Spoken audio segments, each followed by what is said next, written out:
Greetings out there in YouTube land. This is Morris Man, and as always, I thank you guys for coming to my channel.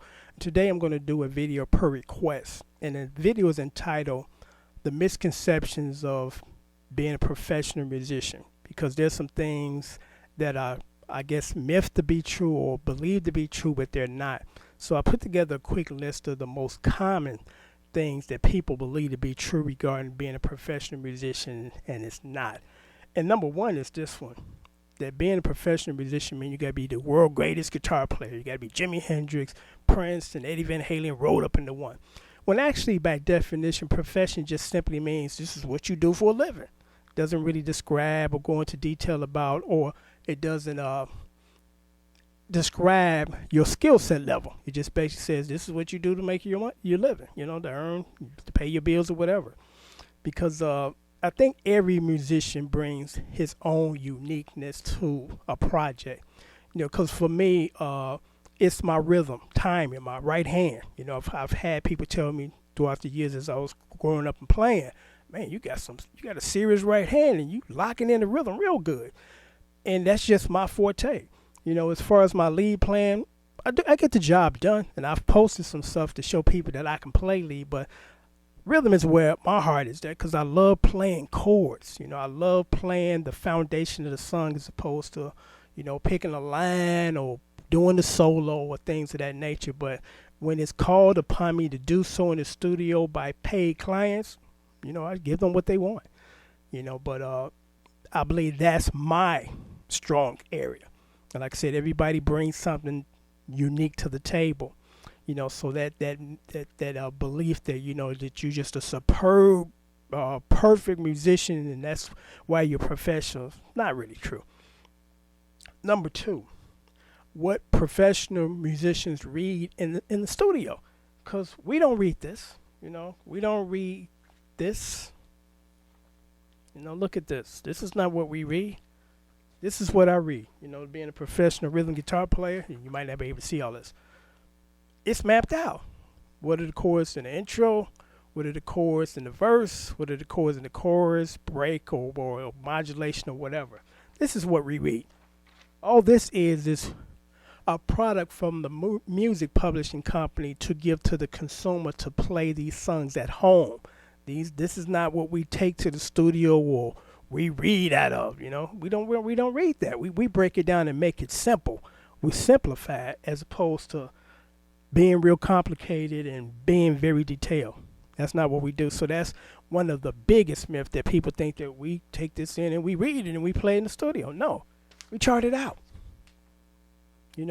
Straight to the point, and we chart it out. So number three is that all professional musicians are rich, which is so far from the truth, because in a sense, being a professional musician is like holding a regular job. I mean, some musicians make, what average people make. And there's some musicians that make a great deal of money.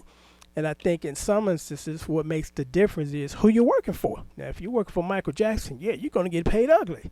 If you work for an artist that's not like a Michael Jackson or not making that kind of revenue, you make what's according to their budget. So, there are a select few, and this is a small percentage actually, that got a big old mansion in Beverly Hills, got a swimming pool and tennis court in there just from playing. No, most of us are not struggling, but we're not sitting up in Beverly Hills in a mansion. So that's kind of a myth. On the average, that's not how a musician lives. On the average. Now, of course, there are some that live like that. So number four. Well, actually, I'm going to do this one before that one. Like I told you, I make it a point not to nowadays kind of give a resume of who I've worked with and who I play behind me, because I used to get this a lot. And it wasn't in my intentions to give people this impression, but for some reason they thought that that's where I was coming from. And here's a true story. Many years ago, lady walked up to me. She seen me with my guitar, and she said, "Oh, you play?" I'm like, "Yeah, I'm a musician." Who have you worked with? And I gave her a list. And I gave her a list of, professionals, musicians, artists, superstars. And she told me some nonsense about, "Oh, you don't got to drop names." And that's the terminology that I don't really like, because it's like, I'm not trying to impress you. I'm just giving you what you asked me to give you, and giving you my resume. I shouldn't have to be apologetic for my success because I've played with these artists, but people think either you're lying or you're just all arrogant and you're trying to drop names to show that you're all big and all. I'm like, no. You asked me a question, I gave you an answer. So, I stopped that a long time ago because, again, I used to get that a lot. Oh, there you go with the name drop. I'm not trying to drop names, just giving you the answer to the question that you asked me. So I stopped that a long time ago because, again, people, they think that you're trying to impress them or whatever. I'm like, no, I'm just giving you, again, I'm responding to your question because I don't think in those terms. I just don't. I mean, that's just not me, because I want you to be impressed by me, about me, not what I do, but who I am, and if impressing you entails me telling you what I've done and you impressed by that, you're not the kind of people that I want in my circle anyway. So again, I stopped that a long time ago because a lot of people get misinterpretations when you tell them this, because they don't really believe. And it's not that they think you lying, but they just can't believe you still living around here, but you play with these people. And I'm like, yeah, I like where I live, because they think, again, every musician's living in Beverly Hills with a mansion. But again, getting back to the last one, a lot of people think that the money, and when I mean money, I mean large sums of money, is in the playing and performing. The large sums of money is in the writing and music publishing, because here's the scenario. It's just a scenario, and it doesn't really apply to me. It's just a general one. I'm a musician, working class musician, and at some point in time, I'm either gonna become too old or don't want to do it no more, or the phone start ringing for jobs. So when you stop playing, you stop getting paid. But when you write songs, you continuously get paid when that product continuously sells. I mean, if you when you're just a musician, appearance unfortunately plays a part in your success, because they don't want 50, 60-year-old guys behind a Britney Spears or some young dude.